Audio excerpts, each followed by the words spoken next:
हालात है आज शिक्षकों के। साथियों, मैं तो इस देश में 4 मुद्दों को लेकर संघर्ष कर रहा था। जी वे मुद्दे हैं शिक्षा का, स्वास्थ्य का, पर्यावरण का, देश की बढ़ती हुई जनसंख्या का। कंप्यूटर साइंस में पीएचडी है, एमसीए 2001 में करी थी एमबीए इंजीनियरिंग कॉलेज जोधपुर से। टीसीएस में जॉब करता था, 6 महीने बाद बाहर जाने लगा। पिताजी को किसी ने बता दिया अमेरिका चला जाएगा, वापस नहीं आने का, अकेला हूँ और देखो जाट वैसा हूँ, थोड़ी सी जमीन है। मेरे पिताजी को दिख गया, नो भाई तो बाहर चला जाएगा, यू वापस नहीं आने का। मेरी बात जो छुड़वा दी और दुर्भाग्यवंश मैं शिक्षक ही बनूंगा। फिर पिताजी को कैंसर हो गया था, उसके बाद में एक अलग फेज देखा।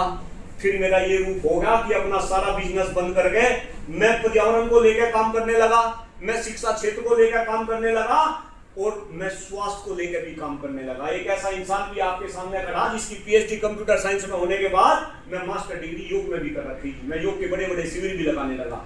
ये काम करते करते 5 साल पहले एमएलसी शिक्षक वर्ग का चुनाव आया और मेरी मति मारी गई कि मैं आपकी आवाज उठाने के लिए एमएलसी शिक्षक वर्ग में चुनाव लड़ा। मैं कोई ऐसा विद्यालय 9 जिलों में नहीं छोड़ा, चाहे वो प्राइवेट क्षेत्र का हो या सरकारी क्षेत्र का हो, जहां पर मैं ना गया हूं। और कोई भी शिक्षक भाई एवं बहन जिसने मेरे विचार सुने होंगे, उसके दिल से हमेशा ये आवाज निकली होगी, भाई साहब मुच्छू वाले को वोट देनी। लेकिन वोट नहीं गई जी, मैं चुनाव वो हारा। मेरे साथ में 17 कैंडिडेट और लड़े। मैं उसी दिन से कसम खा रखी, जिस दिन से मैं हारा अब जीऊंगा भी थारे लिए और मरूंगा भी थारे लिए। जो भाई सोशल मीडिया वगैरह पे कनेक्ट है वो देख रहे होंगे, देखो घर से बंजारा बंदा अब ये कपड़े धारण कर लिए। कभी अलमारी के अंदर 30 कोट पैंट टाई हुआ करते थे, अलग अलग कोट पैंट पहन कर जाता था। लेकिन अब मैं घर से बंजारा बंदा जी। और बहनों, मेरी घरवाली भी प्रोफेसर है, उसकी पीएचडी है मैनेजमेंट में। हर पत्नी ये चाहती है कि 5 बजे के बाद उसका पति उसके घर आ जा। लेकिन अभी भी बुलंदशहर में घूम रहा। 16 तारीख से एक अभियान चला रखा, शिक्षक जागरूकता एवं मिशन मानसून पौधारोपण अभियान। हर विद्यालय में हमें 1-1, 2-2 बरगद के पेड़ लगा रहे, अपने मुद्दों को लेकर शिक्षकों को और बच्चों को हम जागरूक कर रहे।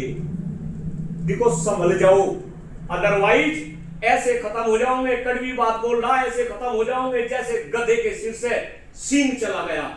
ये सारे के सारे विद्यालय आने वाले टाइम में सारे के सारे विद्यालय बिकेंगे।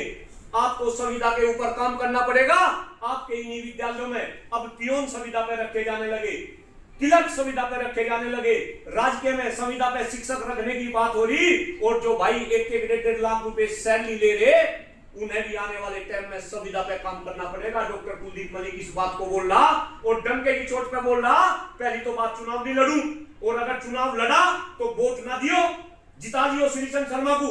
एक ऐसा इंसान जिसका पढ़ाई से कोई संबंध ना हो, जो हवन पूजा का काम करता हो, जो कभी एसटीडी शो चलाता हो, अरे कम से कम वोट देते हुए तो देख लेते कि आप किसे वोट दे रहे। अब ये भी मत कहना कि हमने भाजपा को वोट नहीं दी। आप में से भी 30% लोग ऐसे थे जिसकी वोट भारतीय जनता पार्टी को गई।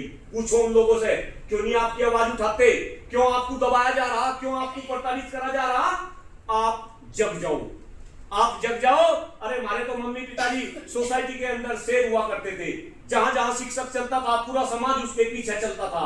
आज शिक्षक की इतनी औकात और आप खामोश हो। भाई मैं तो अपना कर्म कर रहा, सब एक दिन ऊपर जाना। भाई साहब ने तिलक भी लगा रखा, सब एक दिन ऊपर जाना। मैं भी आध्यात्मिक आदमी हूं, ऊपर जाकर आपको भी जवाब देना पड़ेगा। और ध्यान रखना, जब संविदा पे काम करोगे तो थारे बच्चे थारे से पूछेंगे कि पापा 1 लाख रुपए तनख्वाह मिली थी या 30,000 क्यों होगी। तब कहोगे कि एक मुच्छू वाला हमारे बीच में था जो हमारे लिए संघर्ष कर रहा था, हमने उसका साथ नहीं दिया। मैं फिर कह रहा, दे लियो वोट भारतीय जनता पार्टी वालों को। उलझे रहो हिंदू मुस्लिम में, आपका बेवकूफ बना रहे।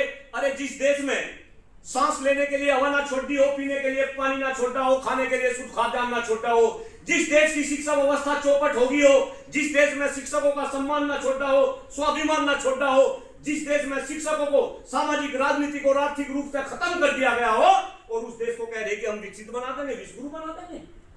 और गुरुओं को सारी बात का पता, और गुरु खामोश है, गुरु बोल नहीं सकता। अरे साथियों मत डरो। लोग ये कह रहे कि भाई कोई बोल रहा है उसका घेंटवा दबा ले। भाई साहब हम तो बोल रहे, हमारे देख लो वीडियो बना रहा, सारी वीडियो वायरल होगी। मत डरो, अपने हक की लड़ाई लड़ो और संगठित हो जाओ। जितने सारे शिक्षक नेता है ना, अलग अलग गुट में बट रहे, इन्हें कहो सारे के सारे संगठित हो जाओ, प्राइवेट वाले सरकारी वाले सारे शिक्षक संगठित हो जाओ। क्यों भाई, यहाँ भी सरकारी क्षेत्र में पीटीए में कुछ साथी रख रखे होंगे ना बहन जी, 8-10 हजार रुपए उन्हें मिल रहे भाई, बीबी बच्चे तो उनके भी है, दाल रोटी तो वे भी खावे, क्यों नहीं उनकी आवाज उठाते, क्यों नहीं एकजुट होते, क्यों सभी चंदा देते? फिर हमने चुनाव लड़ लिया भाई, चंदा तो नहीं लिया किसी ने, अपने पैसे चुनाव लड़ा, अपनी डब्बी बजा रहे, अभी भी बरगद के पेड़ हम लगाते फिरते, अपने पैसा लगा रहा। भाई सावधान हो जाओ, थारे नेता मृतक आश्रित पे भी पैसा खा जा, मृतक आश्रित पे डीआईएस ऑफिस में कोई काम करवाना हो, चढ़ावे बगैर थारा काम नहीं होता। अभी भी ट्रांसफर चल रहे, यहाँ से ट्रांसफर होगा, यहाँ भी पैसे देने पड़ेंगे, जहां ट्रांसफर होगा वहां भी पैसे देने पड़ेंगे। पता चला बागपत में चल रहे थे, डीआईएस साहब चले गए, जो है उनका हो गया ट्रांसफर, अब वे 10 भाई ना 2-3 लाख रुपए दे रखे, अब डीआईएस तो गए, मैं तो अपना काम कर दिया था, फायदे तक उनका हो गया। क्यों भाई, जब शिक्षक ऐसा हो जाएगा, जब शिक्षक खामोश हो जाएगा, जब शिक्षक के अंदर दम नहीं रहेगा, अरे हम तो सोसाइटी के अंदर शेर हुआ करते थे, शेर।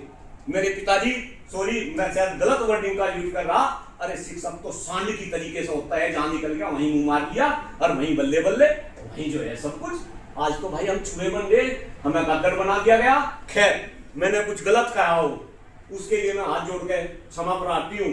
मैं तो अपना काम करता जा रहा, पिछले 5 साल से ऐसे ही हर एक विद्यालय में घूम रहा, और खास तौर से यहाँ भारतीय जनता पार्टी के भी 1-2 भाई बैठे होंगे, समर्थन करते होंगे, भाई उनसे भी मैं निवेदन कर रहा कि भारतीय जनता पार्टी वालों को कह दो कि मत दो श्रीचंद शर्मा को टिकट, अगर चुनाव लड़वाना तो किसी शिक्षक को चुनाव लड़वाना। गलत तो नहीं कह रहा भाई साहब? विद्या भारती के इतने संस्थान खुल गए, अभी भी मैं प्रभाती के पास जाऊंगा यहीं बराबर में। क्यों भाई, ये विद्या भारती के इतने संस्थान है, बड़े बड़े शिक्षक इनमें नहीं है, क्यों नहीं चुनाव लड़वाते हैं? वे ये सोच रहे कि भाई किसी को भी अरे गहरे नथु खेरे को खड़ा कर देंगे और वोट मिल जाएगी। इस बार उन्हें वोट मिलने वाली नहीं है, मैं बोल रहा भाई। मैंने कुछ गलत कहा हो बहन जी, मैं क्षमा प्रार्थी हूं, अदरवाइज इस